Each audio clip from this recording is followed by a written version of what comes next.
예수께서 따로 기도하실 때에 제자들이 주와 함께 있더니 물어 이르시되 무리가 나를 누구라고 하느냐? 대답하여 이르되 세례 요한이라 하고 더러는 엘리야라, 더러는 옛 선지 중에 한 사람이 살아났다 하나이다. 예수께서 이르시되 너희는 나를 누구라 하느냐? 베드로가 대답하여 이르되 하나님의 그리스도시니이다 하니, 경고하사 이 말을 아무에게도 이르지 말라 명하시고 이르시되 인자가 많은 고난을 받고 장로들과 대제사장들과 서기관들에게 버림받아 죽임을 당하고 제3일에 살아나야 하리라 하시고, 또 무리에게 이르시되 아무든지 나를 따라오려거든 자기를 부인하고 날마다 제 십자가를 지고 나를 따를 것이니라. 누구든지 제 목숨을 구원하고자 하면 잃을 것이요 누구든지 나를 위하여 제 목숨을 잃으면 구원하리라. 사람이 만일 온 천하를 얻고도 자기를 잃든지 빼앗기든지 하면 무엇이 유익하리요? 누구든지 나와 내 말을 부끄러워하면 인자도 자기와 아버지와 거룩한 천사들의 영광으로 올 때에 그 사람을 부끄러워하리라. 내가 참으로 너희에게 이르노니 여기 서 있는 사람 중에 죽기 전에 하나님의 나라를 볼 자들도 있느니라. 한때 우리 한국교회에 제자도라는 말이 엄청 유행하면서 이렇게 회자됐던 시기가 있습니다. 그런데 이 제자도가 뭘까? 그 실체는 여전히 잘 모르는 분들이 참 많은 것 같습니다. 그래서 오늘 이 본문 말씀을 통해서 예수님의 길을 뒤따라가는 제자, 이 제자도는 어떤 것일까?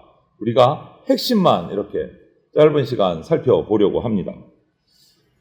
먼저 18절부터 20절을 보면 제자도는 예수님이 우리를 위해서 십자가에 죽으시고 부활하신 그리스도이시다라는 것을 분명히 알고 믿고 고백하는 것이 제자도입니다. 다시 한 번 더요. 제자도는 예수님이 우리를 위해 십자가에서 죽으시고 부활하신 그리스도이시다라는 것을 분명히 알고 믿고 고백하는 것. 이것이 제자도의 첫 조건입니다. 여러분, 누가 진짜 신자입니까? 누가 진짜 예수님의 제자입니까? 이렇게 질문한다면 이렇게 대답할 수 있습니다. 오직 예수님을 하나님의 아들 그리스도라고 고백하는 사람. 이 진짜 제자입니다. 세례 요한도 오늘 본문에 나오듯이 세례 요한도 엘리야도 옛 선지자들도 다 훌륭한 사람입니다. 존경받을 수 있습니다. 다만 그들은 그리스도는 아닙니다. 그리스도는 아닙니다. 마리아 훌륭한 사람입니다. 하지만 그는 그리스도는 아닙니다. 이게 중요한 거예요. 그리스도는 아닙니다. 오직 예수님만이 그리스도이십니다 라고 고백하는 것이 참된 신앙 고백이에요. 참된 신앙 고백.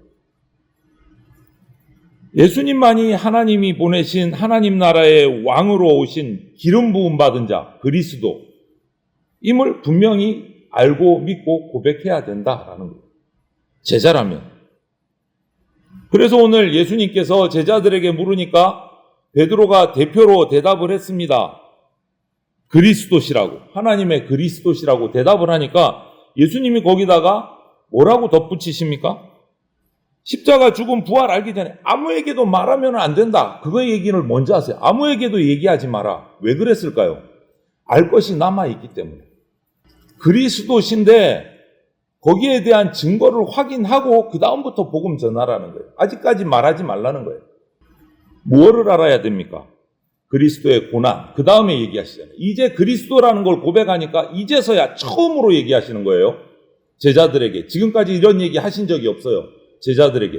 그리스도라는 고백이 나오니까 드디어 하시는 말씀이 예수님이 내가 그리스도로서 고난 받으실 것, 죽으실 것, 3일 만에 부활하실 것을 이때야 얘기해 주십니다.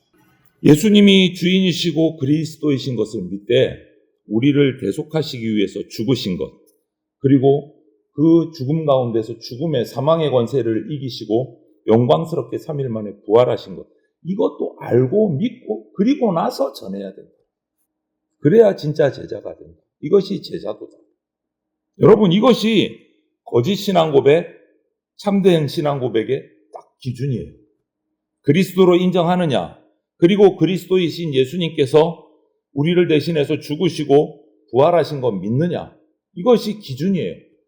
진짜 신앙이냐, 아직까지 제대로 되지 못한 신앙이냐, 기준이에요.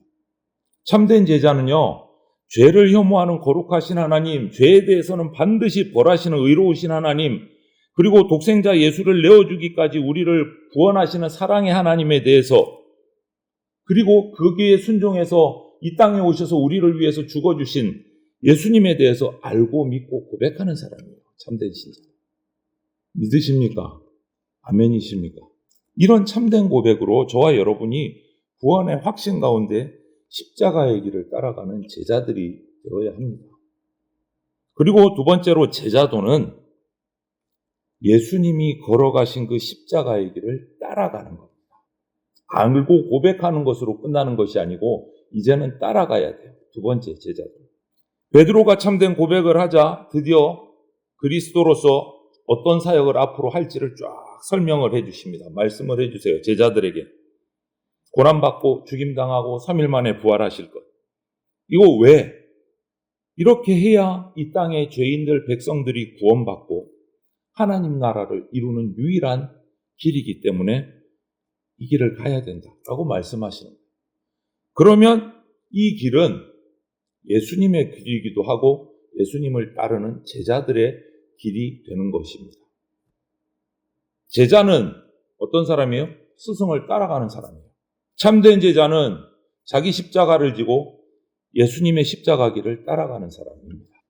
예수님이 구원을 이루시기 위해서 십자가에서 죽으셨고 우리는 그 예수님의 제자로서 주님이 이루신 구원을 전하기 위해서 또 십자가를 지고 따라가야 되는 거예요. 그게 제자예요. 주님이 가신 길을 똑같이 걸어갈 때 우리도 주님이 만들어 놓으신, 먼저 세워 놓으신 부활의 영광에 우리도 참여할 수 있게 되는 거예요. 그래서 사도 바울은 로마서 8장 17절에서 이것을 얘기한 거예요. 주님의 길을 따라가면 우리도 그 부활 영광에 참여한다. 그게 제자도인 거예요. 여러분, 십자가의 길을 걸어가는 제자도는요, 자기를 부인하는 삶입니다. 좀 더 잘되고 편하고 안락하고 유명해지는 삶을 포기한 거예요. 이 세상에 살 동안에. 그리고 십자가의 길을 걸어가는 제자도는 자기 십자가를 져야 돼요. 각자 져야 될 십자가가 있습니다. 그게 무엇인지 우리는 날마다 묵상하고 생각해야 돼요. 그리고 한 번 지고 마는 게 아니고 날마다 자기 십자가를 지고 예수님을 따라야 됩니다. 일상 속에서 매일 주님이 가셨던 십자가 길을 따라가는 것이 십자가를 지고 예수님을 따라가는 제자예요. 그것이 제자도의 두 번째예요.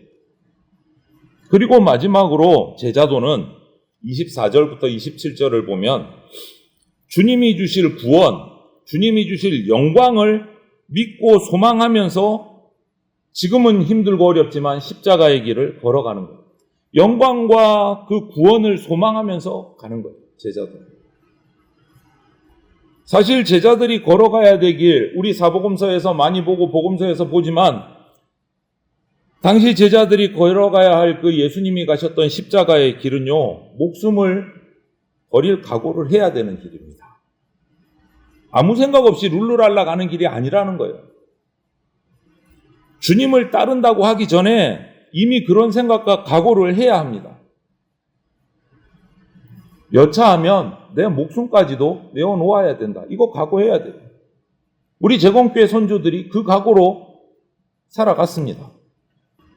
목숨을 잃기 싫어서 주님 부인하거나 도중에 포기한다면 결국 그 구원의 영광에 이르지 못하는 건 당연한 거고, 오늘 말씀에도 있듯이 예수님이, 천사들이, 하나님이 마지막 때는 나 너 모른다 이렇게 하실 수 있다. 안타까운 거죠.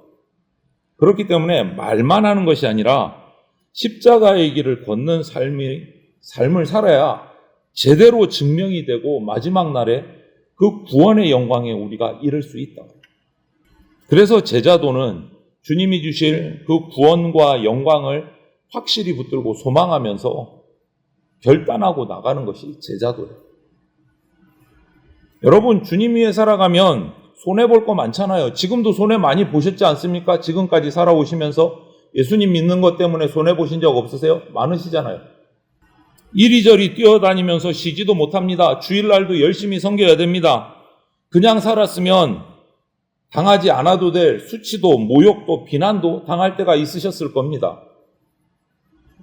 그리고 가족들을 제대로 돌보지도 못할 만큼 예수님 따른다고 어려움을 당할 때도 있으셨을 겁니다. 그런데 이 모든 것을 참고 견디고 주님을 따라 살아갑니다. 어떻게 그렇게 할 수 있습니까, 여러분? 어떻게? 그것은 딱 하나예요. 제자의 삶을 살아가는 자에게 구원의 영광을 주시겠다고 약속하신 그분의 그 약속을 우리가 믿기 때문에 이 땅에서의 어려움을 인내하면서 살아갈 수 있는 겁니다. 그것이 제자예요. 여러분, 구원에 이르고 하늘의 영광을 누리는 거 아무나 받을 수 있는 거 아닙니다. 오직 그것을 기대하면서 참된 제자의 길을 가는 사람만이 누릴 수 있는 복이에요.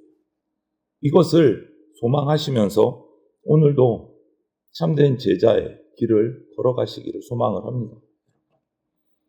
제자들이 죽기 전에 하나님 나라를 볼 사람도 있다라고 오늘 마지막에 말씀하셨어요. 말씀 그대로 제자들은 보았습니다. 그게 뭐냐? 하나님 나라를 볼 것이다. 이게 뭐냐면 예수님의 부활, 예수님의 승천, 그리고 약속하신 성령, 보혜사 성령의 임재하심, 성령 충만, 그리고 그 당시에 죄로 찌들었던 예루살렘 성전이 무너져 내리는 것. 실제로 제자들 가운데 그것을 다 본 사람들이 있어요. 그리고 예수님의 교회가 세워지는 것을, 흥왕하는 것을 봤어요. 하나님 나라가 이루어져요. 여러분, 이 땅의 하나님 나라는요, 바로 예수님이 세우신 교회입니다. 우리에게도 다시 오실 예수님을 볼 그날이 남아 있습니다. 주님은 지체하지 않겠다라고 말씀하셨어요. 지체하지 않겠다고 말씀하셨어요. 기억하십시오. 그런데 우리는 내 십자가 지고 주님을 따라야 되는데 제대로 따르지 않으면서 너무 태평하게 살고 있지는 않은가 스스로 점검해야 됩니다. 주님은 지체하지 않고 때가 되면 오시겠다고 약속하셨는데 나 너무 여유 있게 사는 거 아니야? 점검해야 돼요. 참된 제자의 삶을 제대로 살아가고 있는지 날마다 말씀 앞에서 점검하셔야 돼요. 참된 믿음, 진정한 제자를 참 보기 힘든 시대가 되어버린 것 같습니다. 요즘 이런 시대에 저와 여러분들이 이 사순절기를 지나가면서 한 번 더 말씀으로 매일매일 점검하면서 예수 그리스도의 그 구속의 은혜를 기억하고 그 구원의 영광에 이를 수 있는 십자가의 길을 한 걸음 한 걸음 뚜벅뚜벅 걸어가는 참된 제자들로 우리들이 다시금 세워지고 점검되시기를 주님의 이름으로 축원을 드립니다. 아멘.